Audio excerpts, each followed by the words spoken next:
All right, today is Monday, May 8th, 2023, and this is my monthly portfolio update for the past month, so for April 2023. I'm a week late on this, so bear in mind that everything that I'm talking about is as of the market close for the end of April, which I think is April 28th. So just a couple of days late. Last week was really busy for me, so it is what it is, but I'm here with this update. So year to date, my portfolio is up 7%, and this compares pretty favorably to the S&P 500, which is coming in at 9%. I expect to be, a little bit behind the S&P generally when things are doing well, and not to be down as much when things hit the fan. At least that's the plan. So that's where we sit through the first 4 months of the year. I'm pretty happy with the performance. In terms of the portfolio allocation this past month, it's changed quite a bit. So I had some of my NASDAQ 100 called away from me. So if you were following my update for one of my public accounts, you know that I'll write cover calls on the position. And I let this one go away. And in hindsight, I don't know if I should or not, but it got called away. I'm ambivalent, so that means that, I was either fine holding it or not. I still intend to buy back into it, but for now, it's still sitting in cash. On top of that, in my other accounts, I went ahead and just liquidated some of my holdings because they were in a pretty leveraged allocation. I was using some UPROs, which are the triple S&P 500 returns. And, coming into May, there's this old saying about sell in May and go away. And I was just feeling that it's time to get out of the leverage, more risky allocation, and move back into a more traditional allocation in some of my other accounts. The Fed also raised rates last week, just as people were expecting.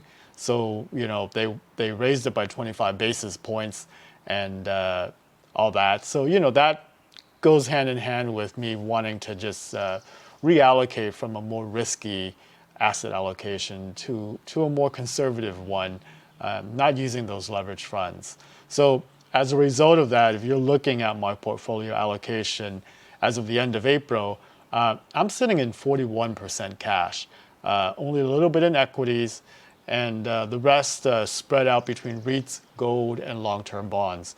In terms of long-term bonds and gold, they're right about where I want them to be. The REIT's a little bit overweight, so over time, I'm going to rebalance that out as well. But for now, I'm not sure what I'm going to do with the cash. I know the saying that you should be invested at all time and you shouldn't try to time the market. But I have some uncertainties in when I want to move back in.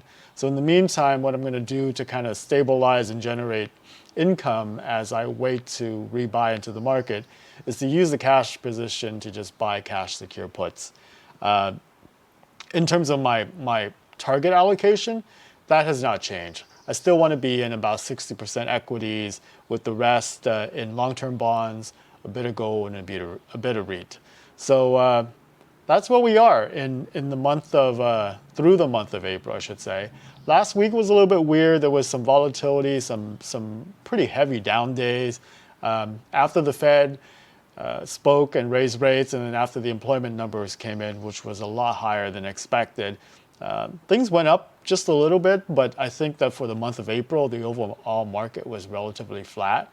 If I had to guess what's going to happen for the rest of the year, I think we're going to kind of be in the sideways march for a little bit, and we'll see what happens because, Jerome Powell, a lot of people don't trust what he's doing and that he can guide the economy through this time period.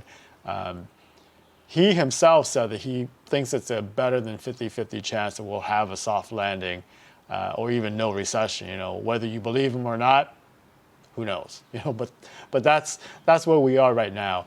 I do understand that the Feds are reacting to the best information they have in the current moment, and can they make mistakes? Of course, but I am more inclined to believe them than not, rather than try to fight them. But the market seems to think that he doesn't know what he's doing, and if the proverbial shit was supposed to hit the fan, then they're going to overreact on the other way, and things are going to go bad. So is that going to happen? Who knows? In any case, thanks for checking in with me. That is the monthly update through April 2023 for my portfolio. Talk to you later. Bye.